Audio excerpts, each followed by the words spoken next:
आध्यात्मिक ज्योतिष चैनल के सभी दर्शकों को मेरा नमस्कार। सर्वप्रथम मैं आप सभी लोगों को नव वर्ष विक्रमी संवत 2083 की हार्दिक शुभकामनाएं देता हूं तथा भगवान और परमपिता परमेश्वर से प्रार्थना करता हूं कि ये वर्ष आपके लिए मंगलमय हो और आप इस वर्ष में जीवन की नई सफलताएं प्राप्त करें। इसके साथ ही आज हम इस वीडियो में जो चर्चा करेंगे वो करेंगे कि जो वर्तमान संवत्सर जिसका नाम रौद्र है, इसका सामान्य रूप से पूरे विश्व में और भारत में क्या प्रभाव रहेगा और इसकी जो मंत्रिमंडल है, इस मंत्रिमंडल का भी क्या प्रभाव रहने वाला है। दूसरा, आप लोगों के जो कुछ कंसर्न होते हैं कि संक्रांति को लेकर के और आय व्यय को लेकर के, तो संक्रांति का आपने निर्धारण कैसे करना है और उस संक्रांति का फल आपको क्या है वो मैं आपको इस वीडियो में बताऊंगा। इसके साथ ही जो आय व्यय आपका है, यानी किस राशि का आय व्यय कितना है और उसको आपने कैसे कैलकुलेट करना है और उसका क्या फल रहेगा। इसके साथ जो आपके बहुत सारे लोगों को जो शनि की साढ़े साती और ढैया से गुजर रहे हैं, उन लोगों के मन में कुछ प्रश्न होंगे। शनि के साढ़े साती और ढैया को लेकर के कुछ चिंताएं भी हो सकती हैं। तो मैंने इसी YouTube चैनल पर एक वर्ष पूर्व एक वीडियो बना करके अपलोड किया हुआ है। अगर आप उस वीडियो को देख लेते हैं तो मुझे विश्वास है कि आपके मन में शनि की साढ़े साती और ढैया को लेकर के जो एक डर या जो एक शंका है या जो एक प्रश्न जो भी उठ रहे हैं आपके, उनका समाधान वहाँ से आपको हो जाएगा। अब हम वीडियो प्रारंभ कर लेते हैं। देखिए, जैसा कि संवत्सर का नाम रौद्र है, इससे आप समझ जाइए कि पूरे विश्व में जो राजा हैं या जो शासक हैं, शासक वर्ग है, देशों के बीच में कहीं ना कहीं कन्फ्लिक्टिंग मोड रहना है, यानी विवाद बिल्कुल एक एस्केलेटिंग मोड पर रहेंगे, यानी कि विवाद बड़े ही स्थिति में रहेंगे। वर्षा का खंड वृष्टि कहीं बहुत ज़्यादा कभी कम, और जिन जगहों पे मतलब जब बारिश की या वर्षा की बहुत ज़्यादा आवश्यकता होती है या जब होनी चाहिए प्राकृतिक रूप से, तब बारिश नहीं होगी, और जब नहीं होनी चाहिए तब नहीं होगी, जब नहीं होनी चाहिए तब आवश्यकता नहीं होने पर हो जाएगी। यानी कि जिससे कि कुल मिलाकर के देश में नुकसान या समस्याएं पैदा होने की संभावना है, यानी कि जो प्राकृतिक आपदाएं हैं या अन्य प्रकार की वो चलती रहेंगी। जो मंत्रिमंडल है, मंत्रिमंडल में जो राजा हैं वो देवगुरु बृहस्पति हैं, मंत्री जो हैं वो मंगल हैं, शस्येश जो हैं गुरु हैं, धान्येश जो हैं बुध हैं, मेघेश जो हैं वो सोम हैं, रसेश शनि हैं, निर्शेष जो हैं वो गुरु हैं, फलेश सोम हैं, धनेश गुरु हैं, दुर्गेश सोम हैं। यानी कि जो मंत्रिमंडल में अधिकता है वो शुभ ग्रहों की है। रौद्र संवत्सर, जैसा कि नाम से स्पष्ट मैंने आपको पहले बताया कि बहुत ज़्यादा एक चीज़ें अव्यवस्थित रूप में या अनियंत्रित या फ्लैक्चुएटिंग मोड में रहेंगी। मंत्रिमंडल में शुभ ग्रहों की अधिकता होने की वजह से कुल मिलाकर जो है व्यवस्थाएं बन जाएंगी। यानी कि जब दो देशों के बीच में या दो राजाओं के बीच में जब युद्ध की स्थिति होगी तो कोई बीच में से एक मेडिएशन के लिए आ जाएगा, क्योंकि देवगुरु बृहस्पति विजडम के, फाइनेंस के, परामर्श के, आध्यात्म के ग्रह होने की वजह से वो चीज़ें कहीं ना कहीं मैनेज हो जाएंगी, अव्यवस्थाएं होंगी। एंड ऑफ द डे कुल मिलाकर के चीज़ें नियंत्रित करने के लिए, भले डिप्लोमेटिक चैनल से हो, बैकडोर चैनल से हो, चीज़ें मैनेज हो जाएंगी। अब हम बात करते हैं संक्रांति के बारे में। देखिए, संक्रांति का निर्धारण करने से पूर्व मैं आपको एक चीज़ और स्मरण कराना चाहूँगा कि आप नाम से संक्रांति देखने का प्रयास मेरे हिसाब से ना करें, क्योंकि संक्रांति नक्षत्र से निर्धारित होती है और नक्षत्रों के नाम कुछ इतने मिलते जुलते होते हैं कि जहाँ बहुत ज़्यादा कन्फ्यूजन हो जाएगा। जैसे कुंभ राशि में कुछ नाम होंगे तो वही नाम, उसी प्रकार के मिलते जुलते नाम आपके मीन राशि में भी हो सकते हैं। मीन राशि में जो आपके कुछ नाम होंगे वही नाम मिलते जुलते हो सकता है कि आपके मेष राशि में भी होंगे। तो इस वजह से ये बहुत बड़ी आपके साथ मतलब एक कन्फ्यूजन की स्थिति होती है। आपको क्लियरिटी चाहिए, आपको अगर स्पष्टता चाहिए तो आपको सर्वप्रथम आप नक्षत्र का पता कर लीजिए। नक्षत्र का पता करने के बाद ही आप संक्रांति को डिसाइड कीजिए कि आपको कौन सी संक्रांति है। अब हम बात करते हैं, देखिए सबसे पहले हम दक्षिण पैर से शुरू करते हैं। अश्विनी, भरणी और कृतिका, ये तीन नक्षत्र वालों को जो है दाहिने पैर में संक्रांति है। उसके बाद बाएं हाथ में किनको है?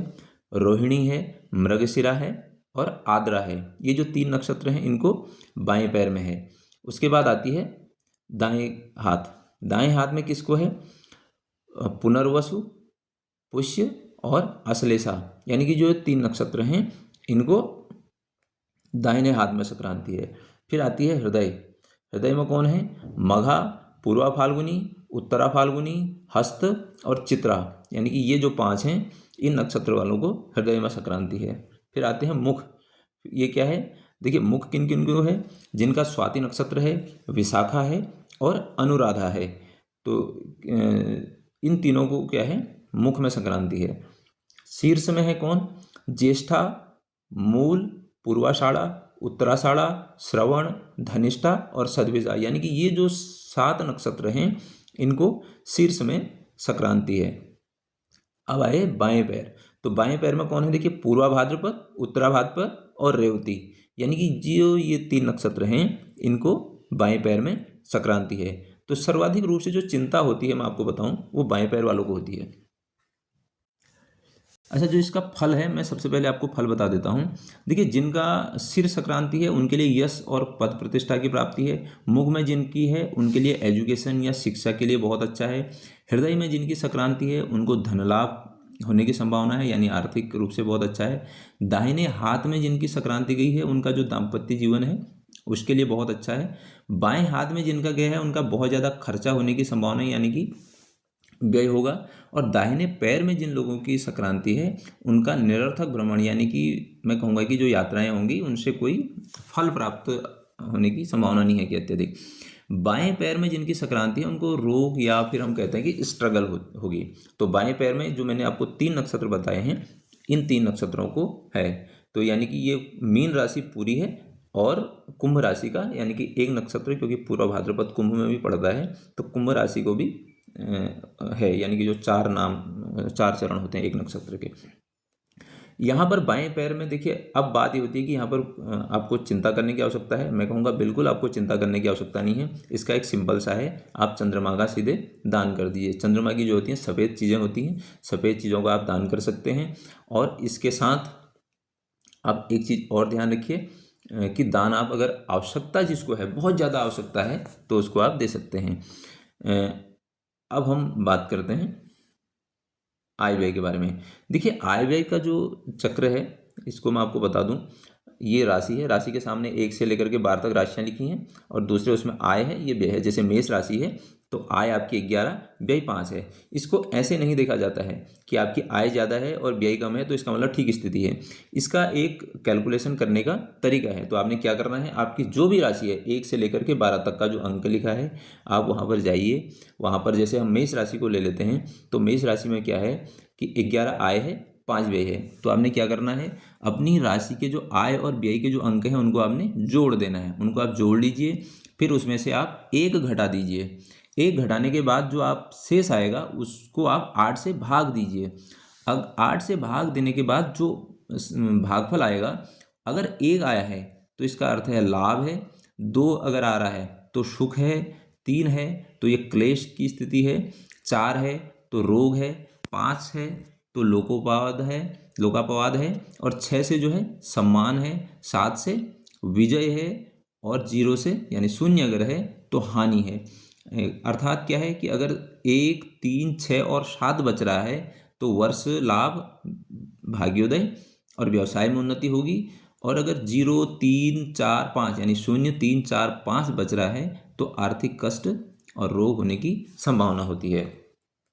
अब बात ये आती है कि क्या जो आपकी संक्रांति है या आय व्यय है इसका बहुत ज़्यादा इम्पैक्ट होता है? मैं कहूँगा बिल्कुल नहीं। सर्वाधिक रूप से इम्पैक्ट होता है आपकी कुंडली का। आपकी कुंडली सर्वाधिक रूप से है, जो कि एक पर्टिकुलर टाइम पर और एक खास जन्मतिथि और उसको आधार करके बनाई जाती है। इसका आपने बहुत ज़्यादा अपने उस पर बहुत ज़्यादा विचार नहीं करना है। अगर आपकी कुंडली में बहुत अच्छी स्थिति है, कुंडली में अच्छे ग्रहों की दशा महादशा आपको चल रही है, तो आपके लिए इस राशिफल का या इस संक्रांति का या इस आय व्यय का कोई फल नहीं होने वाला है।